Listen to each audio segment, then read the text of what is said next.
Good morning, good afternoon, good evening, and welcome to the Mychal Bryan podcast. I'm your host, Mychal A. Bryan, and joining me today, all the way from the UK, is Mr. Uday Bhosale. Uday, thank you so much for being here. Namaskar. Thank you for having me. Thank you, Uday. Uday, I'm so excited to dive into the conversation that we're going to be having today.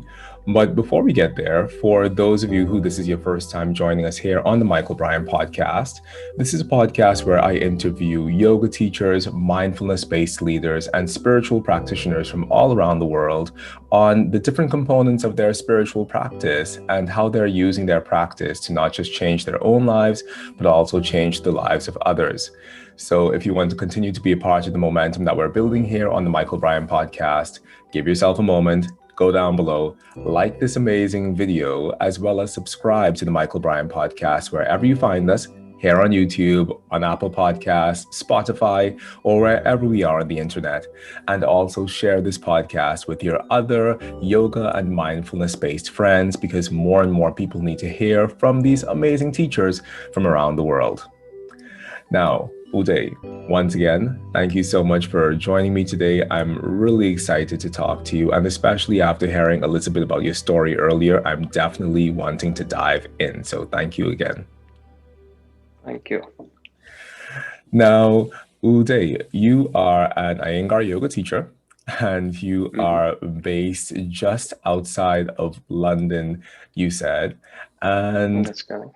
I I had seen a photo of you once, and it was a photo of you jumping in a convention. I think it was a yoga anushasanam with Oh, Geetaji yes. and and Abhijata, and you were on stage jumping, and it was such an explosive jump. And I've seen photos of you since then jumping in that same manner, whether it's in kids' classes that you've been teaching or whatever. It's just like this jumping is such a powerful thing, and it was such a powerful photo. And since doing a little bit of research about your practice, your practice in general seems like such a strong and a powerful practice.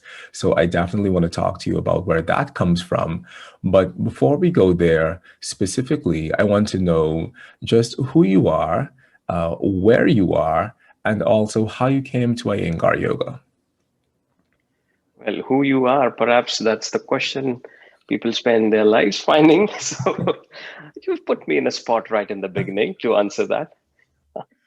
Uh, well, uh, I have been in Pune in my growing years, academic years. I My family still lives in Pune. My parents, my brother. So I I come from Pune. That's how I was fortunate to be at the institute and learn from the masters there. And around 10 years ago, when my wife had an work assignment and had to travel to UK, just accompanied her for a short while. The assignment got extended, and eventually we just ended up staying here. I was back in India for some time, but since 2015, then I have joined her back over here. Since then, I've been teaching over here. Uh, this about the jump, I would like to mention. I would like to give the credit to the photographer, one of my friends over there, Samir, who clicked it at the nice time, and perhaps the picture makes it look even higher and than what it is. But yes, since then it has, within its own limits, I must say, it has been perhaps the most known picture like that about me. So in the smaller domain, I can call it the most viral pic like that. Uh, Now that is mainly with the children class. So that picture was clicked when Gitaji was conducting a children class during the Yoga Anushasanam event. And with children, Guruji, Gitaji have always said that their children are full of energy. And when we practice, we make them practice, we have to take into consideration this point and channelize their energy properly. Because these days, all the more, children are seated and in front of the screens and little activities. Even the activities that they do are kind of more intense. Maybe they play a sport or they do something which is again demanding, which is a bit more competitive, which is more academic in its sense, where they have to just learn to improve and progress. So the fun element at times can be hampered in that process. Not saying it always happens, but too much driven either by parents or by competition, it may take the fun element out of it. So Guruji, Gitaji, even Prashant, you always said that with kids joining yoga classes, that should not happen. We should not present them the subject as a dry and boring and academic subject as such. They should have fun. They should enjoy. So jump along with them. Show them something which is going to make them open their eyes and join along, amplify, exaggerate, and get them along. So that's how these classes happen with kids. And so whatever the pictures have been caught, I think not just kids, even elders have perhaps got their eyes open. So Definitely. that's where it just comes up like that. Now, Uday, earlier you had said to me that you had come to Iyengar Yoga by way of your martial arts background. And I found that very fascinating because one of the reasons why I came to yoga was because I had a professional dance background. And I was Wow. coming to yoga in order to get more flexible so that I could be a better dancer. So tell me a bit about your martial arts background and just what that relationship has been for you between martial arts and Iyengar yoga. Sure. So thanks for asking that. I definitely give credit to my first teacher, who's Ali, uh, because I first started for going for taekwondo classes. When I was in school, um, we wanted some activity. So we were looking around for what to do, me and my friend. And we picked up this taekwondo class, which suited our timing and was nearby our house. And there we started practicing yeah, with the brilliance of the teacher, picked up interest in martial arts and started liking what we were doing there. We didn't know what we were doing. We were jumping, kicking, and all those things, but there were a lot of other things happening as a preparation towards it, as uh, cooling down after what all jumping, kicking happened. Later on, we realized, as he revealed, that these are yoga postures that we are doing. So these are not just mere exercises. These are yoga asanas that we are training ourselves with to counter the negative effect of all this uh, activity and all this jumping, intense actions that we end up doing. So with whatever the master says, fine. With that approach, we continued.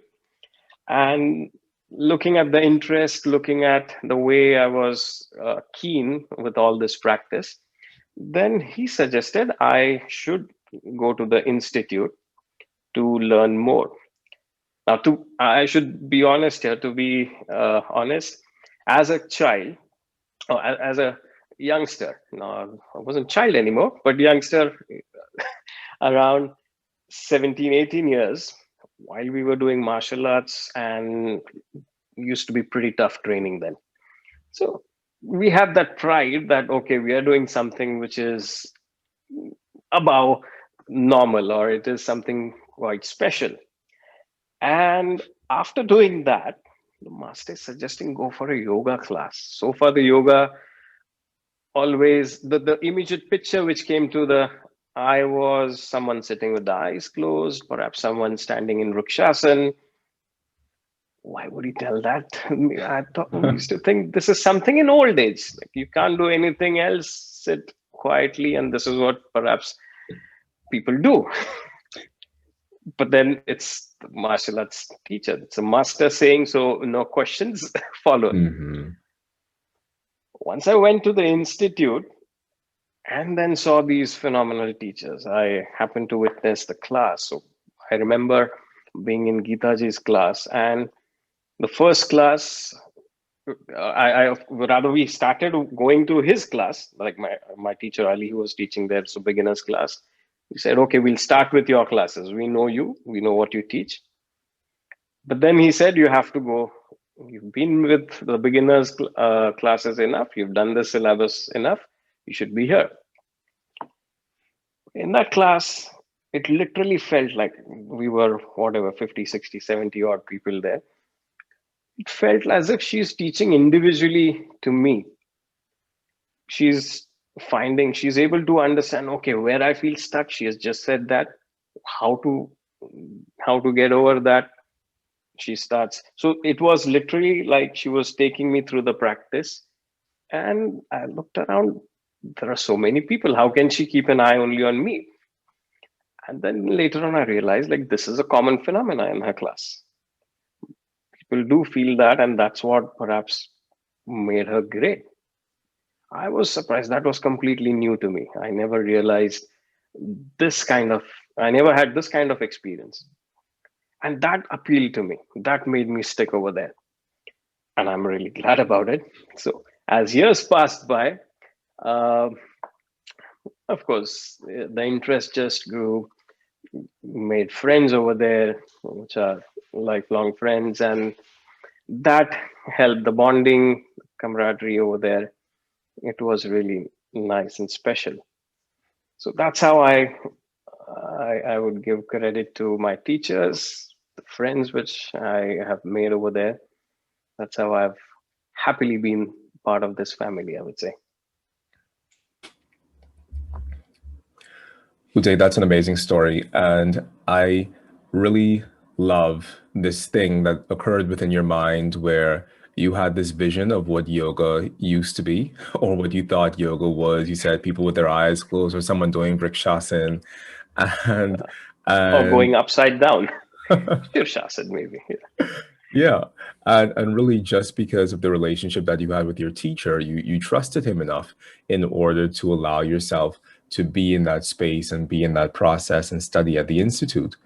Now, I definitely. want to ask you, being a child growing up in India, India, the birthplace of this yoga that we practice and of all the systems of yoga, essentially, was there a yoga presence on the ground at the time while you were growing up of people who were practicing yoga around you? So not in my immediate family, but of course, uh, it was seen. It was not something which was unknown.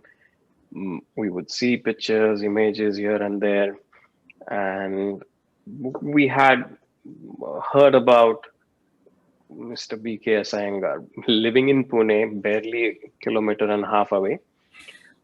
Just later on, we got to know about it, about him and about the institute. And for so many years, even after that, there were so many of my friends who would ask, "What is this Iyengar Institute?"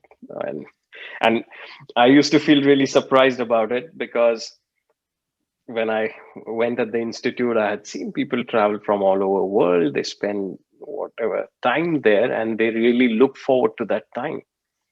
And we, being in Pune, being so nearby, we didn't know much about it. But then I think those were the early days.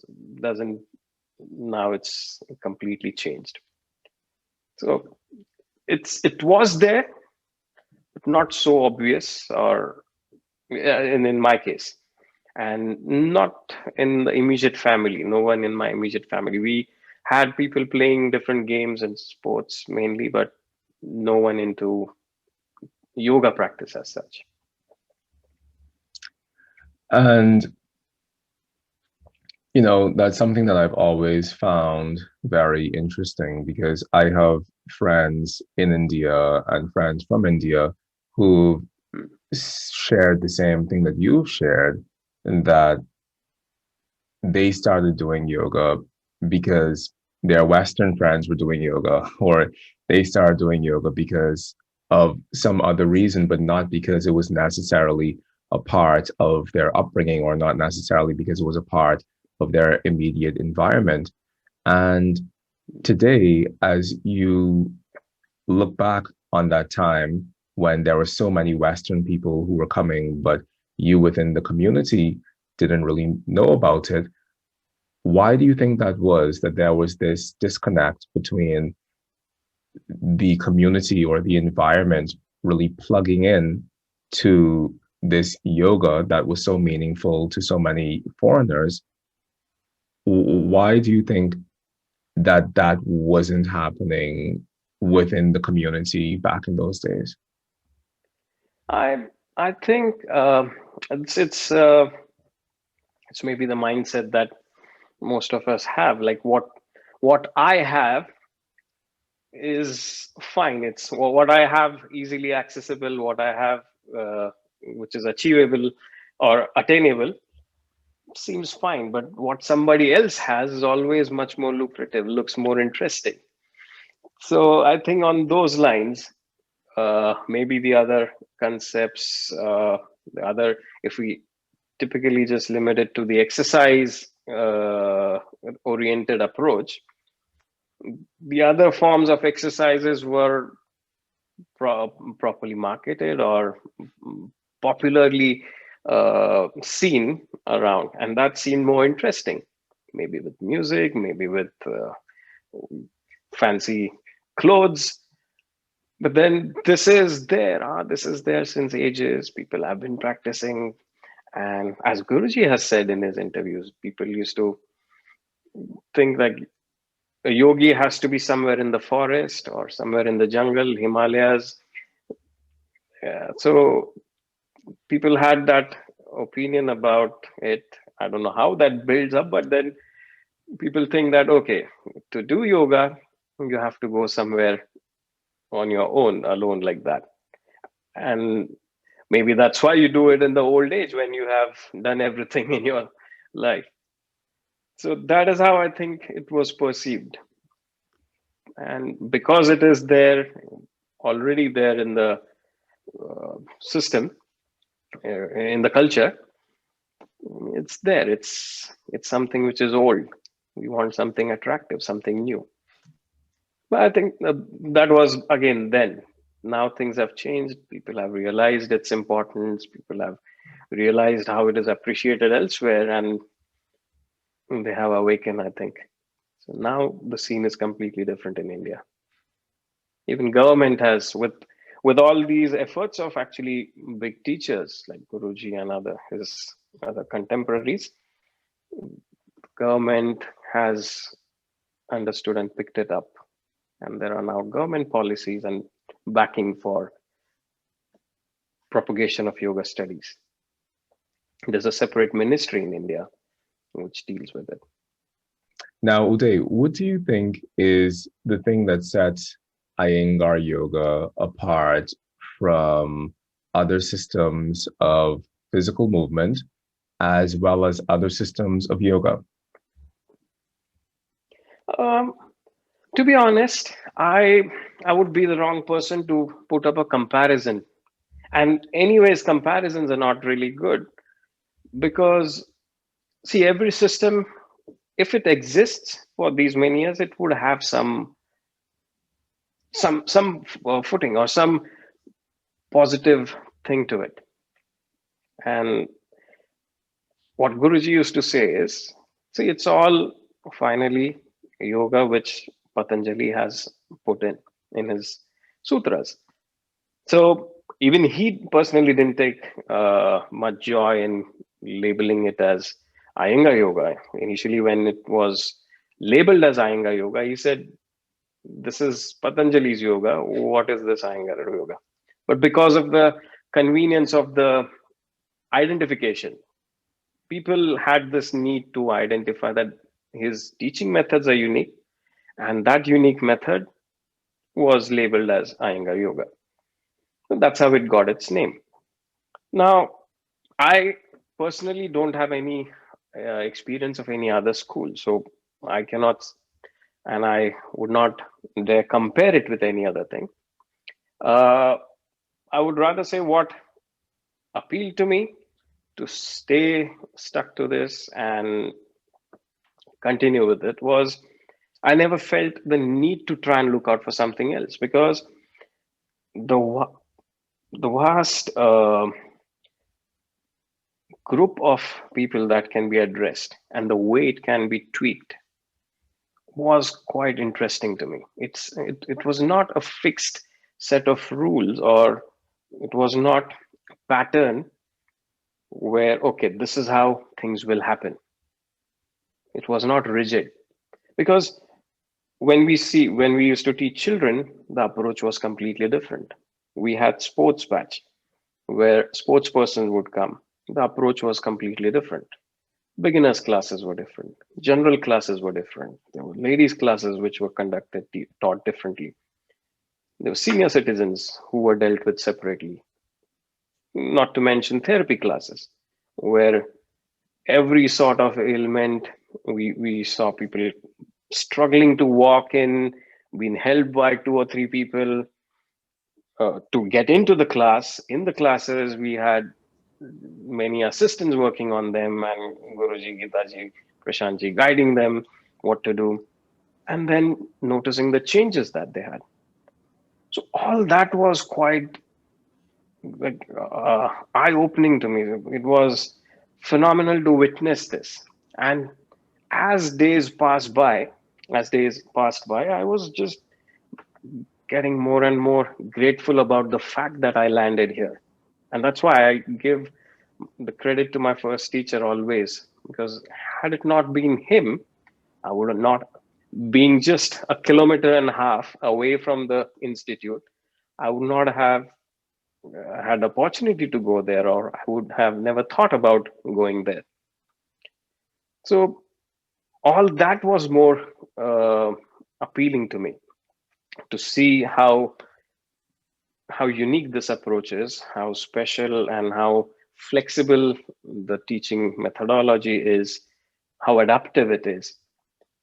And then what else you would need? You want to work on fitness, strength, fitness for a sports person? Yes, there are ways we work with it. You have a medical condition, you have some illness, fine. How to deal with it? From a kid to a old person, old age person, it can be adapted. So there's so much to learn. There is so much flexibility in it. And there just didn't feel like it felt like there is so much to learn here itself. What else or what other thing you can go and search for? So already too much on the plate in a way to try to grasp and understand. Plus these masters there, they just every day they were in the classes. Prashantji, Taji, Guruji. Guruji, of course, had stopped teaching a regular class when I was introduced to the institute. But in the practice sessions, when he would just teach his students around, he would teach Abhi and other colleagues there. It was, uh, it was like, how can I soak it all in? So it just didn't occur to me to try and look somewhere else for something else, because this the struggle was to try and grasp whatever is poured. How can I get it all? Which you cannot, or which still percolates after all these years, gradually making sense. Ah, okay, this is what it means. Fine. This is what he must be meaning when he said a particular instruction like this. So still exploring that. I think this is a really beautiful point that you bring up, Uday. This point that if a system exists at all, there's a reason why it exists. It has its own internal structure that causes it to exist. And that is something that allows it to stand on its own merit. And so earlier, when I was asking you to to essentially identify what makes Iyengar yoga different. It wasn't necessarily from a place of comparison of saying, this one is good or that one is not good, but it was more Hmm. this open understanding. And I love how you brought it back to this point of why you chose to stick with the system. It was more about Hmm. this specific point of what makes Iyengar yoga speak so deeply to your heart. And I think that you identified that very clearly and very beautifully when you said it's a constantly evolving practice. This practice is not Absolutely. rigid, it's constantly changing, it's constantly growing. And there's so much. And I love how you spoke about the sports people, the yoga for sports people is different versus the children, versus the elderly people, versus the therapy sessions. And what I Hmm. heard you identifying was something that I know to be true about my own practice of Iyengar yoga. And so many other people who I've spoken with also feel the same way that Iyengar yoga is essentially a very versatile practice. I was speaking to my teacher Lois Steinberg the other day, and Hmm. she said, in Iyengar yoga we do everything. So there isn't just Absolutely. one type of Iyengar yoga. We have this broad teaching about how to teach everyone. And so our Hmm. practice is versatile and constantly changing and constantly evolving and constantly growing. So I love that you identify this within your practice as well, because I think that for a lot of us who practice Iyengar yoga, we know this to be the truth, that this practice is this constantly evolving and transforming field of experience. Absolutely. I completely agree with that. And I think any and every Iyengar yoga practitioner who has spent some time with the system and seen some teachers would have this understanding clearly seen. Otherwise, Guruji wrote his book Light in Yoga 50 years ago. It's still valid. It's still highly revered book and referred book. It would have ended up back then. He should have put his feet up, rested on his laurel, as they say, because that's there. But his practice evolved. He and the fascinating part about that man was after all that popularity of the book, he still said, "Okay, there are so many more things which I have learned, I have worked on and improved on," and kept on presenting it in his further publications, in his teachings, and just went on. And until his last days, he was still going on learning and sharing. So, what other example, if we refer to the system with his name, this is an important point, an aspect to understand about him, that it was not stagnant at all. It was not uh, rigid at all. Definitely, it encourages us to just continue our search, study, and learn more about the subject. And it's different groups of the different groups that I mentioned, because individually at what stage of life we are in, our perspectives start changing, our surroundings and our interactions with the surroundings start changing, and all these people should find interest, should find benefit from this subject, and then should find interest in its interest to pursue it. because because think of it, for a middle-aged person, what yoga would mean, maybe a person who is busy with his corporate life or busy working in some job. For that person, what the person would seek to begin with initially from the yoga practice would be different than what a teenager would seek from it. Perhaps you have to mm, gradually introduce a teenager and make a teenager understand why this would be interesting and beneficial. You have to appeal to the interests of the individual, and that versatility is there in this system, is what I felt. It's not rigid. You cannot expect a elderly person, say in 60s 70s, to join what a teenager would do, or maybe some of them are there, but then in general, 70% in 70s and 80s would have a different approach, would have different expectation from what he or she wants to achieve with the practice. So Definitely. versatility is uh, the right way to, I think, explain this. Uday, for a very long time, since Hmm. me being in Iyengar Yoga, I've always heard on the outside, in the non-Iyengar world, that Iyengar Okay. is too strict, it's rigid, it's stuck in a very specific moment in time. It isn't really having this sort of versatility and freedom that you found and that I found and that so many of our colleagues have found.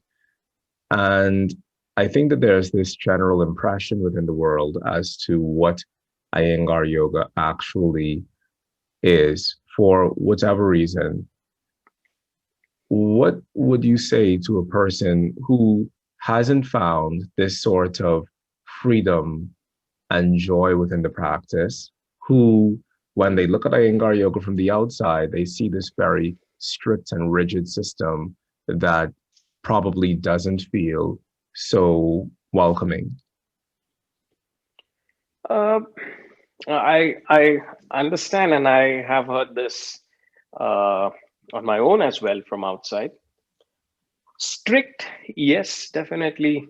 These teachers were strict. Guruji, Gitaji, Prashantji. They are strict for a reason. Rigid, I disagree. It's not a rigid system at all. That's how, as I said, like Guruji would have written Light and Yoga, and then just everything would have stopped there.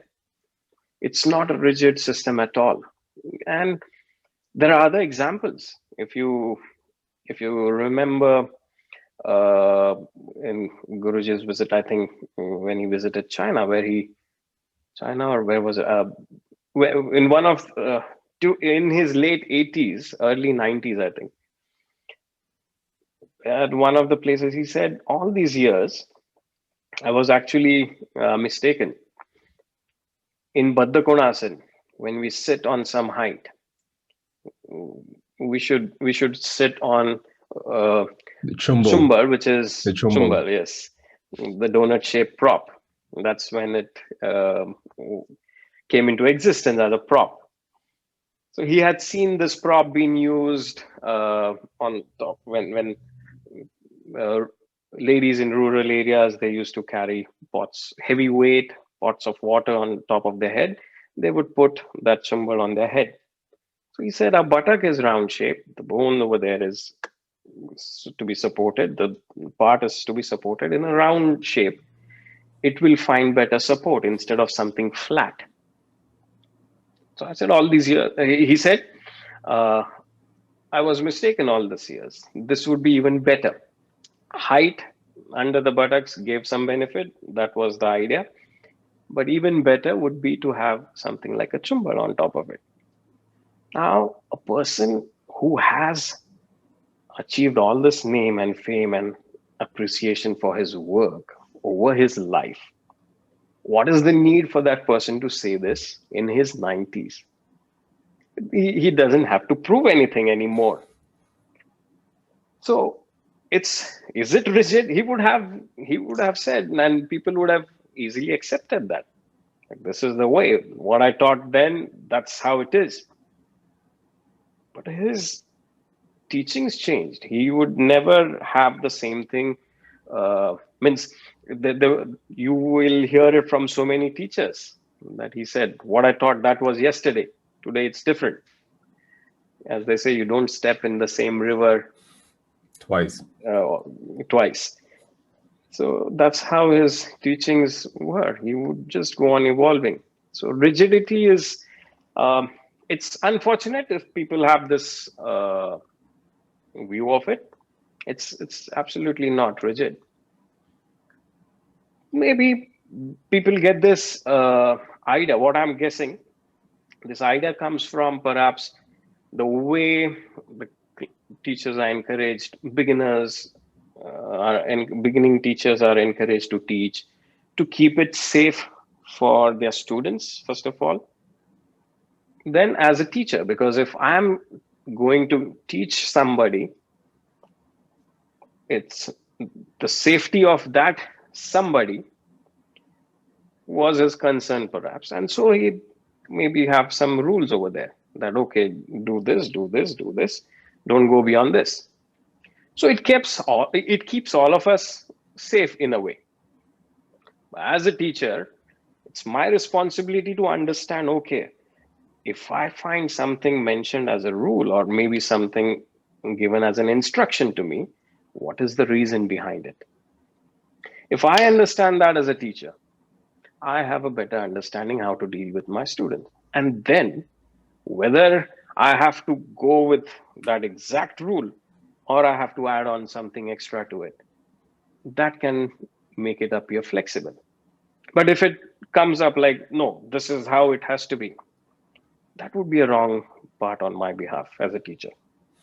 I heard like this, and this is how it should be done. So I think that is where maybe the misconception comes up.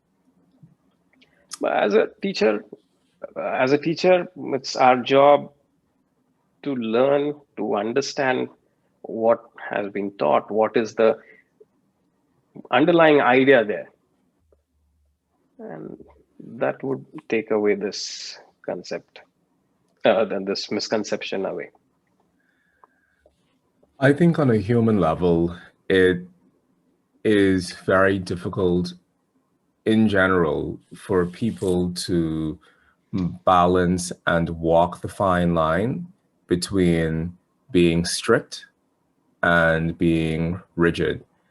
And I think that it requires a deep level of self awareness on the part of the practitioner or on the part of the teacher to make sure that their strict application of a body of knowledge doesn't end up becoming a very dogmatic, rigid sort of thing. And truthfully, as I look back on my own Iyengar Yoga teaching career, and definitely when I was younger as well, there's this fire and this passion and this zeal to teach exactly what I've been taught in this exact sort of way.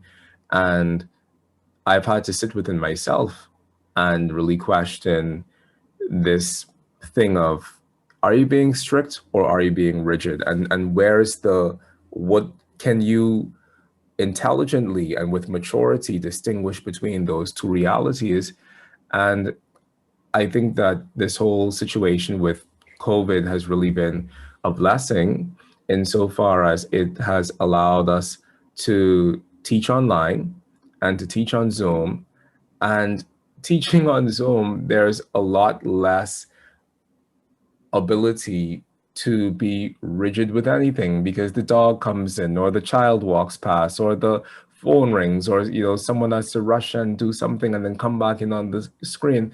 And so i I love any opportunity that I can step forward into softness and step forward into Mm, soft spaces. And I think that Zoom has really accommodated that to a large degree.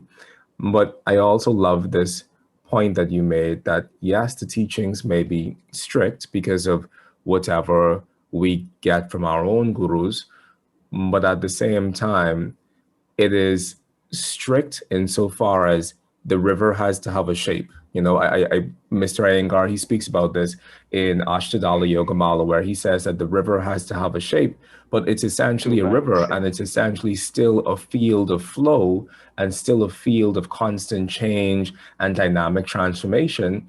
And I think that from the outside, the outsider looking in on Iyengar Yoga, they may just see the fact that we're trying to maintain the shape of the river, but they actually miss the fact that the river is actually flowing and constantly changing and constantly evolving. Yeah, absolutely.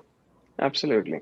And talking about the strictness, again, the strictness, see, there were they were passionate teachers. They were passionate about that subject, and they wanted to give so much with that subject. They wanted to propagate it in a way where students would learn and benefit from it. So they were definitely strict about it and wanted to ensure that it has been received well. So they won't tolerate a casual or lazy approach over there. If you do that, obviously the strictness, you would have that experience there.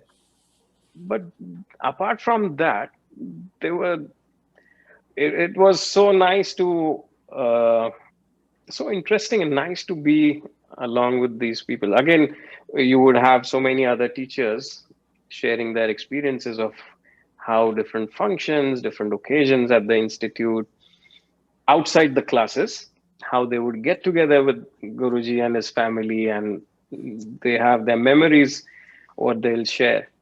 So it was a very interesting experience in that way, to see how human they were. And in the class, yes, they were strict for a reason, because with that strictness, the class could be driven and taken in a particular way. If you start accommodating, uh, perhaps like a kindergarten teacher, where the teacher is perhaps more lenient to hear and let children jump around, play around, if that approach is taken as not strict, we cannot have that in a class and expect it to go on uh, propagating what has to be done. So certain amount of strictness is part of discipline, I think, and we just end up benefiting with that. If someone just gets to see the strictness, as you said, if you just see the banks, you will feel, oh, it's so rigid, so restrictive. What is happening inside over there? For what reason? If at all you've been corrected, you've been, what are you doing here, Michael? Come on. Now, if someone just hears me saying that, why is he shouting at Michael? This teacher seems too strict. So I don't know. So that, again, a perception which builds upon depending what you see there. There's like that story of that um, blind man and the elephant. What part of the elephant you touch, you describe it that way. So yeah, that's about the strictness, I feel. Also, there's this stereotype, and you mentioned it earlier at the beginning of this interview, where you said, as a youngster, you thought that yoga was people with their eyes closed and people doing vrikshasana on a mountaintop. And I think that the version of yoga that a lot of people in the West identify with is really this type of yoga where it is this very passive and the music is playing and the incense is burning and we realign our chakras and we clear our auric field, and it's another version altogether. Whereas I think that Iyengar yoga, to a large degree, it can sometimes be a surprise for people who are expecting this other this other more yogic experience. People are expecting to sit down with their eyes closed and do vrikshas, and they're not expecting to straighten their knee or lift the skin of the back of their thighs up. They're not expecting all of this. So I think that sometimes even that expectation on the part of people coming into Iyengar yoga can really be a point that really causes them to stay away from the practice, because Mhm. their expectation is stronger than the reality of what our practice is about. True, rightly said. If that is an expectation, often you get shocked and perhaps taken aback, like, oh, this is pretty direct. Uh, Again, Guruji, Gitaji, Prashantji, like they would say, it is. It is easy to just make you close your eyes and just imagine, because then what you would imagine, I have no control about it. Because a flower, maybe, let's say, to give an example, maybe a rose. If I say, okay, imagine a rose, and then along with it, maybe we imagine its fragrance, its color, and whatnot. But if you have a memory of a rose where the thorn pricked you really bad and you had your finger bleeding with that thorn, not a pleasant memory. As soon as this thought I give it, I'm expecting something else. What is happening to you is something else. And individually, it just keeps on wearing. I cannot know what is happening in your mind. So this, I'm not saying it doesn't work. It definitely has. As I said, all these systems exist because there is something which people feel they benefit from it. But then Guruji would have taking your attention straight away at the back of the knee or the skin over here. At times, maybe with a tap over there, and that is a direct knowledge over there perceived. You have your attention over there. Lift it up if you can. If you cannot lift it, you're working towards it. You are involved in that. You are there and then. And as a teacher, you're directed. Like the teacher is directing. Teacher, whatever number of students they had in their class, with that strong instruction, they had you all. They had us all focus on it, work on it. So that's the control. And to exercise that kind of control, yes, the instructions have to be strong, instructions have to be accurate. And maybe that appears as something being strict. But in that moment, it's intense. It's like when a child is, perhaps you're walking on the footpath, the walkway, sidewalk, and the child suddenly starts to walk towards the road, which has traffic running. Do you go mildly, please don't go there? You would just shout loudly and just startle that kid, wait or stop loudly, right? You cannot say that, okay, that is being too strict or harsh, because that is required at that point of time. So often, some of the strong instructions or the strict instructions are like that. You go somewhere here and there, chances of injuring yourself. So just hold on there, not to go beyond that point. So that, as a teacher, they knew what they're doing there.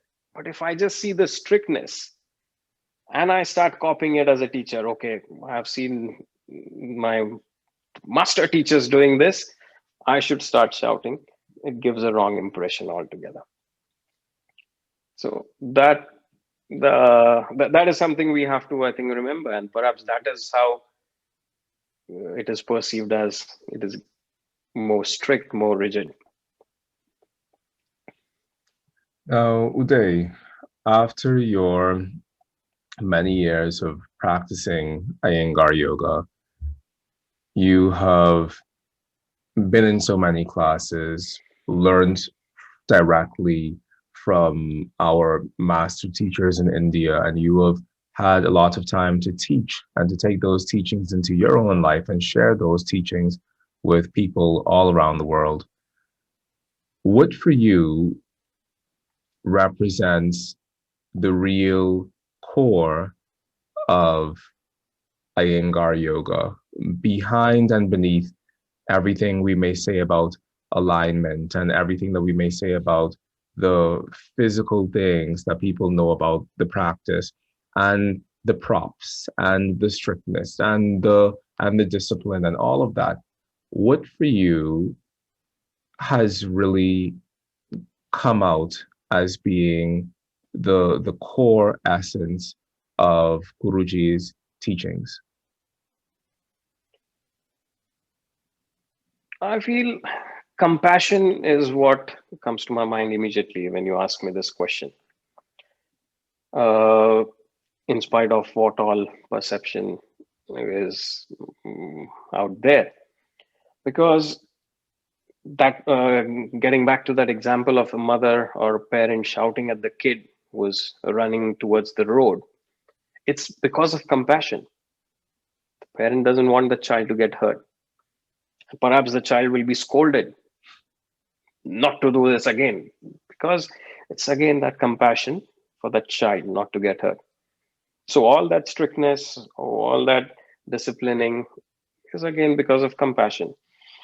Uh, Props, another brilliant example of compassion. If somebody cannot do something or a particular pose, you cannot achieve a benefit of this pose because of whatever your condition, do it with the help of props. Get that benefit, get the benefit of the pose. What brilliant example of compassion over there. And it just gets more and more deep over there if you think of so many other uh, points. The way the teaching happens, the way the instructions are given, the way the sequences are given.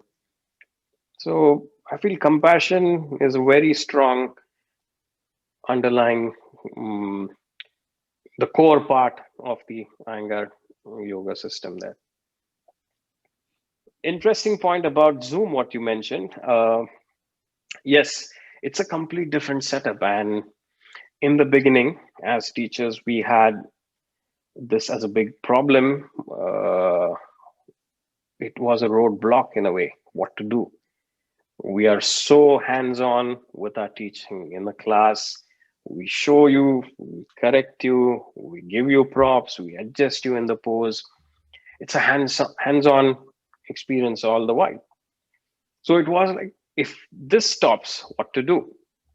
So fortunately, when this was on the cards, lockdown seemed to be happening sooner or later in UK. My wife just checked around online and she saw, okay, there's something which helps with the meetings, and they use it for their work or something. She had seen Zoom. She said, let's try this. So she asked me to just check it. We had a trial with some of my friends, my family members, and that's how we started first class, just for teachers to try out over here. Uh, it was different for sure, different experience, seeing everyone on screen, showing something in front, not being able to come and correct you. So instructions had to be more clear, precise, arrangement has to be done properly. So all that had to be learned and grasped quickly. But in a way, it was similar as well, because what we do in the class, the way we were taught in Pune, is to organize a class in a particular way so that it's easy for a teacher to catch if there's something not going right as per the instruction. So that way, organizing organizing you as a student, even though you are in your own place, these instructions can help me to set all the students correctly. So that part can help with the clear, precise instructions.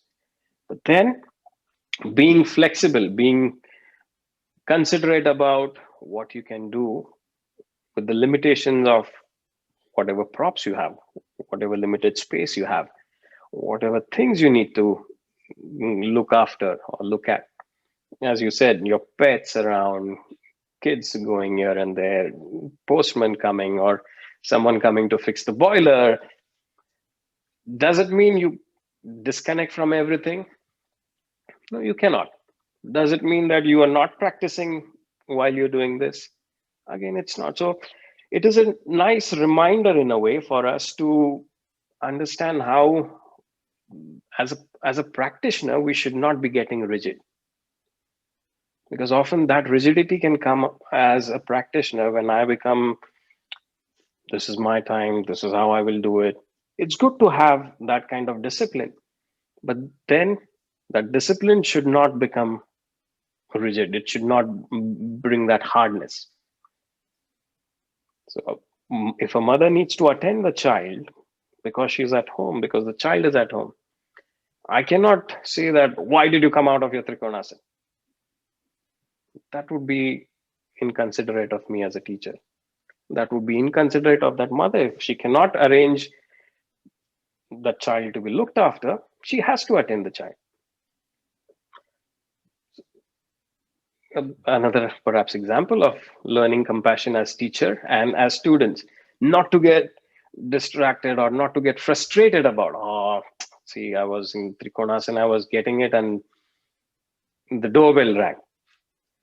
Fine, just get over it quickly. Whatever, if the postman has dropped something, maybe needs to be signed, sign it and get back to it.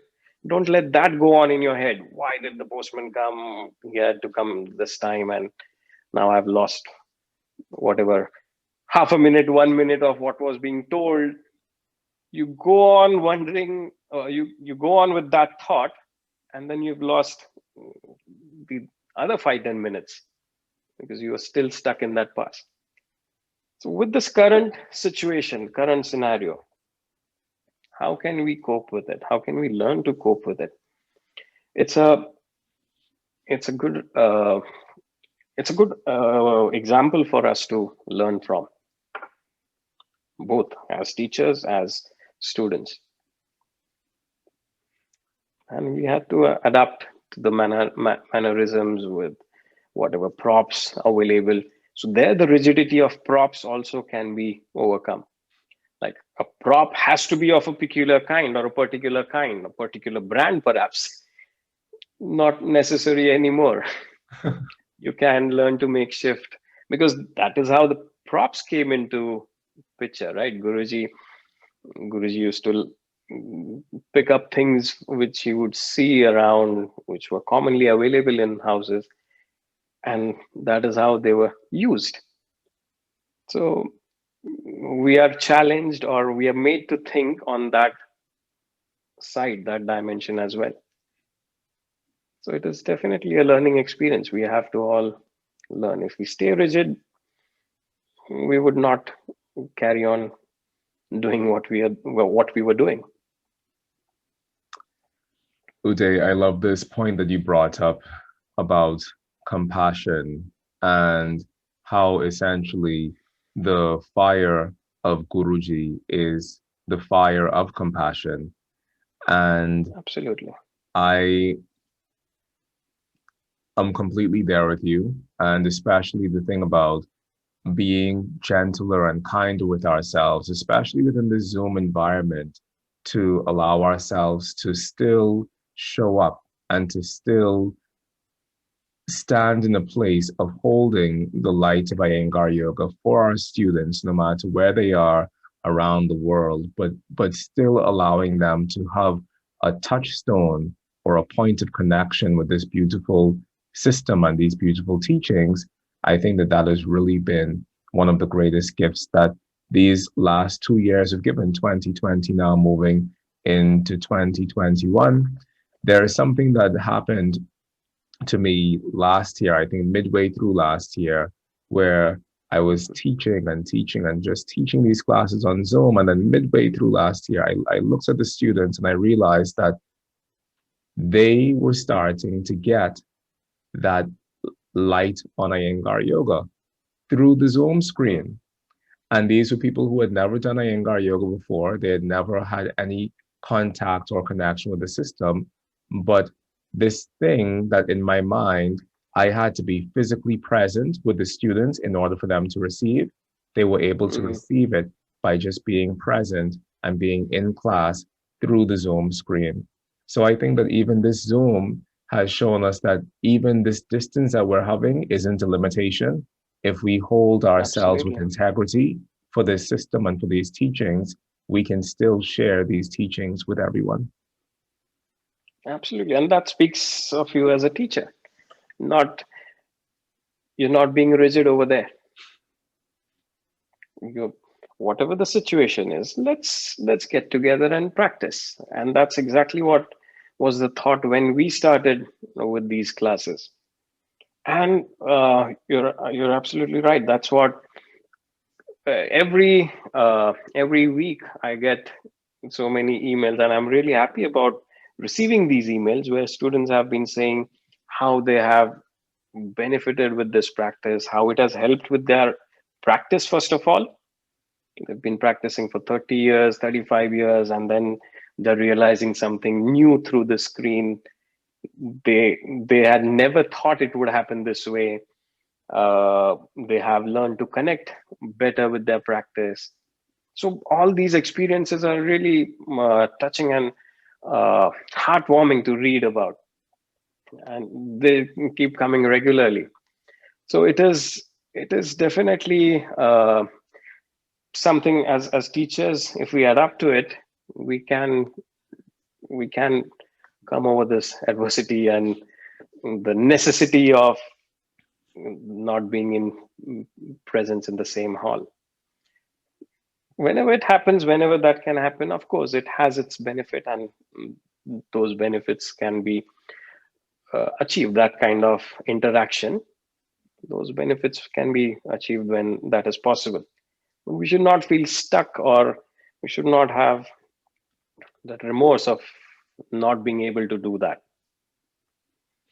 So nice to know that even you have a similar experience there. Definitely, Uday. Now, Uday, I know that you teach classes on Zoom and you also Mhm. have recordings of those classes that people can purchase from you. So please tell our listeners and viewers where they can find out more about you. If they want to drop into a class, a workshop, where can they get your recordings? What's that about? And how can we find out more information about you? So it's all the information is available on my website. It's www.yogawithuday.com. Okay, the website has the details. Now, um, as we started early in March last year with these classes, then we went on with these classes a bit more regularly. The intention was to get everyone together in the morning and just do a little bit of practice, so that, because these lockdowns were playing a lot emotionally on everyone right in the beginning. And before UK went into lockdown, I think places around like Italy and others were, where Italy was really suffering at that time badly. The count and the cases were really high. They were in severe lockdown for more than 2 weeks, something. And we had this trial class set up, which we thought we will just get teachers, because everyone was worried about this. We got these teachers, around 300 odd teachers were there in that meeting. And some explained that just being in presence of others, even though it was virtual, was so emotional for them, because 2 weeks they had not seen any other face. And those who were on their own, they literally had not seen anyone else like that. So classes began with that intention, continued, they evolved, and then the benefits we started feeling with regular practice, that went on. But then as things started to open up to some, within some limitations, people had to go to work, or maybe kids to the school, then people were worried and unhappy that they won't be able to join the classes anymore. So then we came up with the recording part of it. So fine, if you cannot attend the class, these are the recordings available here. You can definitely go and look at the recordings there. Recordings, in a way, initially I was not that keen for the recordings, because I felt, okay, I cannot see you what you're doing, and then it's not what a live class is like.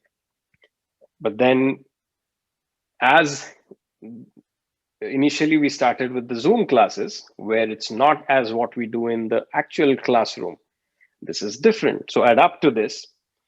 As a teacher, if I'm instructing you clearly, if I'm able to conduct the class through the screen, if someone is willing to do it in that absence and ready to follow it, and I should keep that available for that student as well.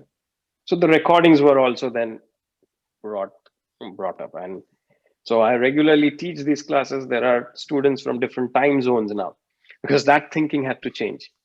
Initially it was local class, so I go to different places. I used to teach at 4 different locations, as I don't have my own studio. So it was the thought process was just limited to the locality there. When I used to teach in London, students used to travel from different parts of London. Some traveling students, perhaps those who are waiting in London, stop over in London and they have free time, they would join in. But here it's changed now. So we can, every morning we have students joining from so many different countries and different continents, rather. So time wise, again, that should not be a limitation. So again, that's why the recordings.